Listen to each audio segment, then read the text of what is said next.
चलिए भाई last question पढ़ते हैं। बढ़िया सवाल है, एसएससी एसआई में आया हुआ क्वेश्चन है। लिखा है किसी धनराशि पर 3 वर्ष के लिए साधारण ब्याज 225 और उसी राशि पर उसी दर से 2 वर्ष का चक्रवृद्धि ब्याज 153 रुपए है, तब आपको मूलधन बताना है।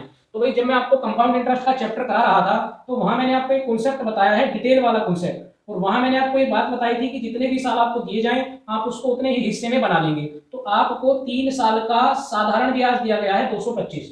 तो अगर मैं इसको 3 से डिवाइड कर दूंगा तो आपको ये पता लग जाएगा कि भाई 1 साल का जो आपका साधारण ब्याज है वो कितना है। तो आप बोलेंगे 1 साल का साधारण ब्याज कितना है, 75।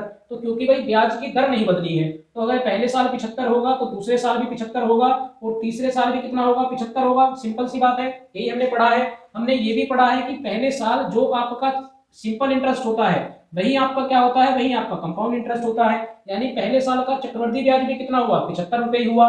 तो आपको 2 साल का चक्रवृद्धि ब्याज कितना दिया गया है, 153।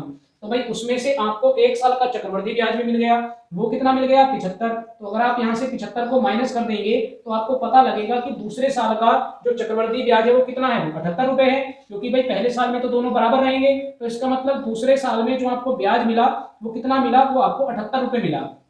या आप ये भी कह सकते हैं कि 78 में से मैं कितना रख सकता हूं, भाई मैं यहाँ पर डिफरेंस रख सकता हूं। डिफरेंस कितना आएगा, 3 का।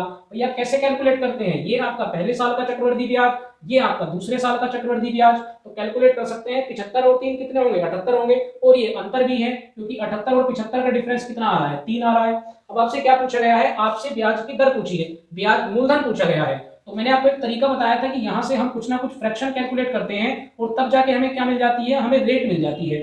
इसका मतलब 75 का हमने कुछ ना कुछ फ्रैक्शन बनाया होगा, याद आ रहा है आपको, यहाँ से कुछ ना कुछ फ्रैक्शन बनाया होगा और उसी फ्रैक्शन की वैल्यू कितनी आई होगी, 3 आई होगी। अब ये फ्रैक्शन क्या थी, तो 3 से कितनी बार कट रहा है, 25 बार। तो ये तो बनी है फ्रैक्शन, कितनी बन गई, 1/25। अगर मुझे इसे रेट बनाना है तो मैं किससे मल्टीप्लाई कर दूंगा, 100 से मल्टीप्लाई कर दूंगा। तो दर कितनी आ गई, तो भाई दर आ गई 4%। आई होप कि आपको ये सब समझ में आया हो, और ये सब कुछ मैं आपको पहले चैप्टर में कंप्लीट करा के आ चुका हूँ। तो आपकी दर कितनी बन गई है, 4%। फिर मैंने आपको क्या बताया था, अब आपको ये मूलधन निकालना है, यानी पी का मान निकालना है। तो पी पर भी आपने कुछ ना कुछ कैलकुलेट किया होगा और तभी ये कितना आया होगा, 75 आया होगा। तो आपने कैलकुलेट कितना किया था, आप डायरेक्ट कह सकते हैं 4% कैलकुलेट किया होगा, तब जाके कितना आया था, ये 75 आया था। ठीक है, तो आपको पी का मान निकालना है, तो भाई परसेंट को हटाएंगे, बटे कितना करेंगे, 100 करेंगे। ठीक है, उसके बाद 4 से काट देंगे, कितनी बार कट जाएगा, 25 बार। तो 75 और 25 की मल्टीप्लाई कर लीजिए।